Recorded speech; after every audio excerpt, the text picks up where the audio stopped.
Perkenalkan, nama saya Rifki Setiawan sebagai moderator dan rekan saya Mayunida Nur Fitri sebagai pemateri. kami dari kelompok 2 minta izin kami untuk presentasi guna memenuhi tugas mata kuliah Akhlak Tasawuf dengan dosen pengampu Bapak Dr. Nur Habibullah SPDI MPDI dengan judul materi hubungan ilmu akhlak dengan ilmu lain. Pertama, marilah kita panjatkan puji syukur kepada Allah Subhanahu wa taala karena telah memberikan rahmat, kesehatan dan keselamatan kepada kita semua. Kita mulai materi pada hari ini yang akan disampaikan oleh pemateri Saudari Mayuninda Nur Fitri. Waktu dan tempat kami persilakan. Terima kasih Saudara Rifki atas waktu yang diberikan. Baiklah, di sini saya selaku pemateri ingin menyampaikan materi yang berjudul hubungan ilmu akhlak dengan ilmu lainnya. Langsung saja, pengertian akhlak dan ilmu akhlak. Yang pertama, perkataan akhlak berasal dari bahasa Arab jamak dari khuluqun yang menurut bahasa diartikan budi pekerti, perangai, tingkah laku, tabiat atau adab. Nah, sedangkan ilmu akhlak adalah ilmu yang menentukan batas antara baik dan buruk, antara yang terpuji dan yang tercela, tentang perkataan atau perbuatan manusia lahir dan batin. Selanjutnya, seperti yang kita ketahui bahwa ilmu akhlak merupakan ilmu yang membahas tentang perbuatan manusia, baik itu perbuatan yang baik maupun perbuatan yang buruk. Karena mengkaji tentang perbuatan manusia, ilmu akhlak memiliki hubungan dengan ilmu-ilmu yang lain, diantaranya adalah dengan ilmu tasawuf, ilmu tauhid, ilmu jiwa, ilmu pendidikan, dan juga ilmu filsafat. Berikut penjelasan mengenai hubungan ilmu akhlak dan ilmu-ilmu tersebut. Yang pertama yaitu tasawuf atau sufisme bahasa Arab adalah ilmu untuk mengetahui bagaimana cara menyucikan jiwa, menjernihkan akhlak, membangun zahir dan batin, serta untuk memperoleh kebahagiaan yang abadi. Hubungan ilmu akhlak itu sendiri dengan ilmu tasawuf yaitu ketika kita mempelajari tasawuf, ternyata bahwa Al-Quran dan Al-Hadis mementingkan akhlak. Al-Quran dan Hadis menekankan nilai-nilai kejujuran, kesetiakawanan, persaudaraan, rasa kesosialan, keadilan, tolong-menolong, murah hati, pemaaf, sabar, baik sangka, mencintai ilmu, dan berpikir lurus. Nilai-nilai serupa ini harus dimiliki oleh seorang muslim dan dimasukkan ke dalam dirinya dari semasa kecil. Apalagi kan kita selaku mahasiswa dan mahasiswi disertai anak-anak sekolah tinggi.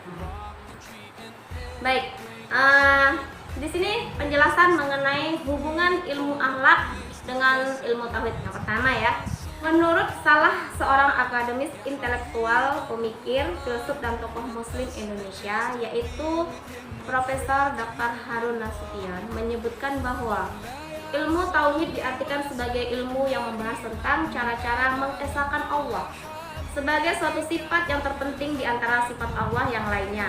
Pada intinya, ilmu tauhid adalah ilmu yang bertujuan untuk memahami dan meyakini adanya Allah dengan segala sifat dan perbuatannya.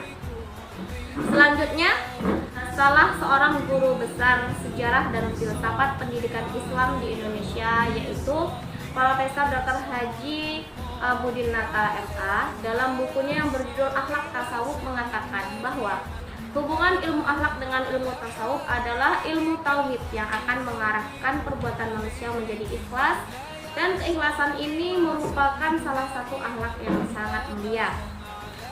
Ilmu tauhid hadir sebagai pemberi landasan bagi ilmu akhlak, sedangkan ilmu akhlak adalah penjabaran dan pengalaman bagi ilmu tauhid. Tauhid tanpa akhlak yang baik tidak akan ada artinya. Dan sebaliknya, akhlak tanpa tauhid tidak akan menjadi kokoh. Selain itu, ilmu tauhid memberikan arahan terhadap ilmu akhlak, dan akhlak memberi isi terhadap arahan tersebut. Yang kedua yaitu hubungan ilmu akhlak dengan ilmu jiwa. Kalau kita lihat dari segi bidang gerakannya, ilmu jiwa membahas tentang gejala-gejala kejiwaan yang tampak dalam tingkah laku.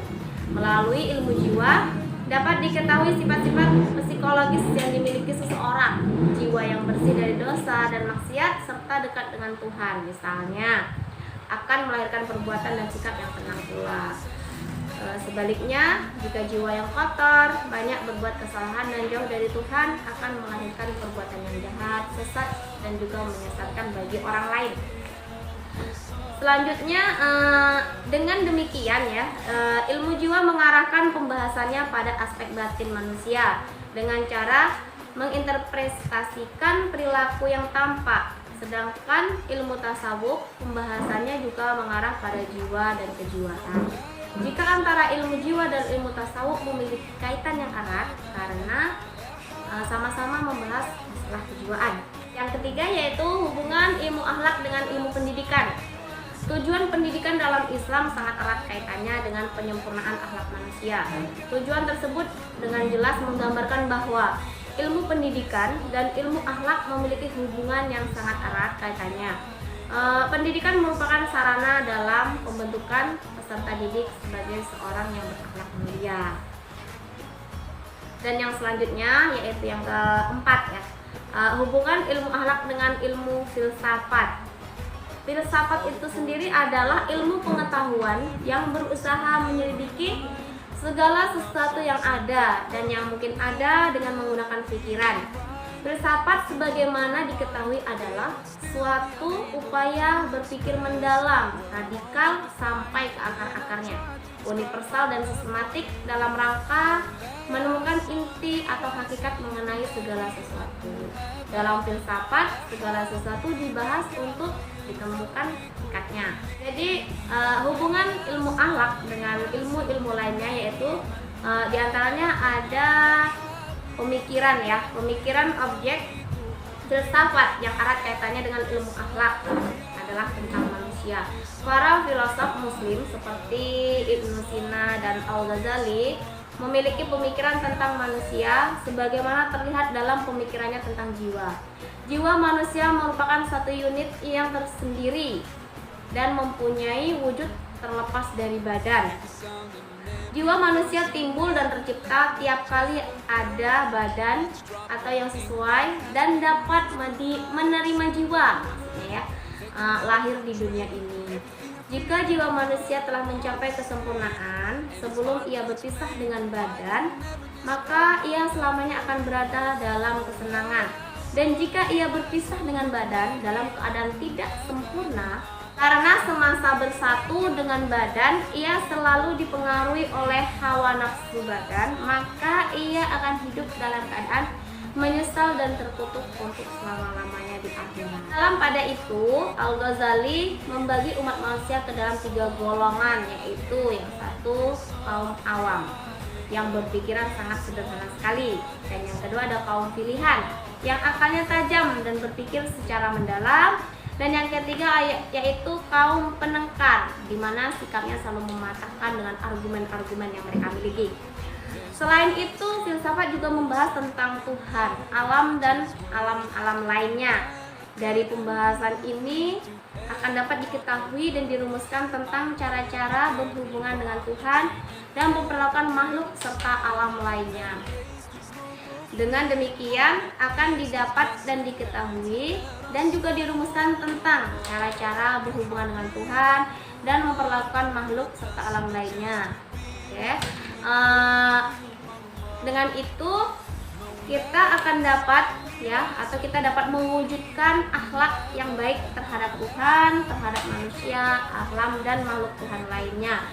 Dimana yang kita ketahui, kita selaku manusia hidup itu berdampingan dengan makhluk-makhluk lain, dan juga ada alam lain selain alam yang dunia, yaitu alam yang kita tempati ini. Cukup sekian materi yang saya sampaikan mengenai ilmu akhlak dengan hubungan ilmu lainnya. Selanjutnya kami serahkan kepada moderator. Kepada saudara Rifki kami persilahkan. Baik, selanjutnya kita masuk ke dalam sesi tanya jawab, yang mana pertanyaan dari teman-teman kita ada 4 pertanyaan.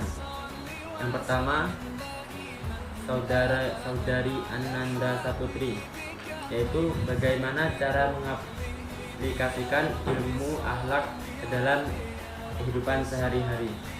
Yang kedua, Sahrul Anwar. Apakah hikmah mempelajari ilmu akhlak?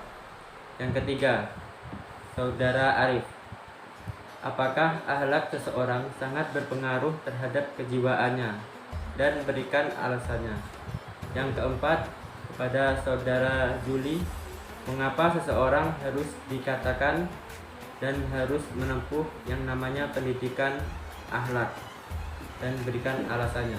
Baik, pertanyaan ini akan dijawab oleh rekan saya, yaitu Saudari Meyuninda Nurfiti. Padanya kami persilakan. Baiklah, di sini saya akan mencoba menjawab pertanyaan dari teman kita. Yang pertama itu dari Ananda Saputri ya. Yang pertanyaannya, bagaimana cara mengaplikasikan ilmu akhlak dalam kehidupan sehari-hari? Baik, gini, menurut saya gitu ya, salah satu contoh untuk mengaplikasikan atau menerapkan ya ilmu akhlak dalam kehidupan sehari-hari seperti contohnya menghormati orang yang lebih tua, menghargai orang yang lebih muda, bisa juga berkata lemah lembut kepada orang lain atau kepada orang tua. Terus memberikan hadiah misalnya kan kepada orang lain supaya orang itu senang atau gimana, otomatis kan itu sudah masuk akhlak yang baik. Bisa juga menjenguk teman yang lagi sakit, atau kalau yang lebih pentingnya lagi kan kalau kebersihan lingkungan itu membuang sampah pada tempatnya, itu sangat bermanfaat dan juga sangat berpengaruh dalam lingkungan kita sehari-hari. Dan yang terakhir, contohnya berlaku adil terhadap setiap orang. Untuk yang pertanyaan kedua ya, Saudara Rifki dari Sahrul Anwar ya, yaitu apa hikmah mempelajari ilmu akhlak? Ya, gini, kalau untuk hikmah mempelajari ilmu akhlak itu kan sangat banyak. Ya, diantaranya ya kita bisa menjadi atau mengetahui bagaimana cara untuk bersikap baik serta sopan kepada orang-orang kan. Kita jadi tahu mana yang harus dilakukan dan yang tidak harus dilakukan. Intinya semua itu berkaitan dengan perubahan kepribadian kita untuk menjadi lebih baik lagi. Mudah-mudahan juga bisa tercapai ya keinginan kita bersama untuk kedepannya menjadi manusia yang lebih berakhlak dan juga lebih baik. Lanjut ke pertanyaan ketiga dari Saudara Bagus Arifayodi. Ini dari Kosma kita ya. Pertanyaannya, apakah akhlak seseorang sangat berpengaruh terhadap kejiwaannya? Iya atau tidak? Dan apa alasannya? Gini, kejiwaan seorang itu iya ya sangat berpengaruh gitu ya. Akhlak itu sangat berpengaruh terhadap kejiwaan seseorang ya, karena akhlak berfungsi memberikan panduan kepada manusia agar mampu menilai dan menentukan suatu perbuatan untuk selanjutnya menetapkan perbuatan tersebut termasuk perbuatan baik atau perbuatan buruk. Nah, maka dengan itu akhlak dapat mempengaruhi kesehatan jiwa seseorang, baik mempengaruhi akhlak yang baik ataupun akhlak yang buruk, dan tentunya tergantung dengan daya pikir manusia itu sendiri, seperti itu. Lanjut ya, kita ke pertanyaan keempat. Kebetulan cuman ada 4 pertanyaan. Pertanyaan terakhir dari teman kita Zuli Fatullah. Mengapa seseorang harus ditekankan dan harus menempuh yang namanya pendidikan akhlak? Berikan alasannya. Gini ya, memang kita harus menempuh pendidikan yang akhlak, apalagi kita itu ada seorang muslim itu, karena tujuannya salah satunya pendidikan akhlak harus diarahkan pada terbentuknya manusia yang berakhlak mulia, itu salah satunya ya. Karena sekarang ini banyak sekolah ataupun lembaga-lembaga pendidikan lain yang masih berorientasi hanya pada satu aspek kecerdasan, namun belum mewakili dalam pembentukan akhlak yang mulia. Maka dari itu pendidikan akhlak itu memang harus kita tekankan kepada anak-anak itu dari sedini mungkin. Nah, untuk bekal anak-anak dalam kehidupan nantinya, sehingga bisa menjadi manusia yang berakhlakul karimah. Nah, mungkin cukup itu ya materi kita, dan juga pertanyaan kita cuma ada 4. Terima kasih kami ucapkan yang sudah memberikan pertanyaan. Semoga jawaban yang kami berikan bermanfaat. Apabila di jawaban kami ada yang salah atau kurang berkenan di hati, kami minta maaf yang sebesar-besarnya. Selanjutnya kami serahkan kepada moderator, kepada Rifki. Kami silahkan. Demikian tadi presentasi kelompok kami. Marilah kita mengucapkan Alhamdulillahirabbil alamin. Saya sebagai moderator mohon maaf atas kekurangannya dan terima kasih untuk perhatiannya. Akhiri dengan ucapan Wassalamualaikum warahmatullahi wabarakatuh.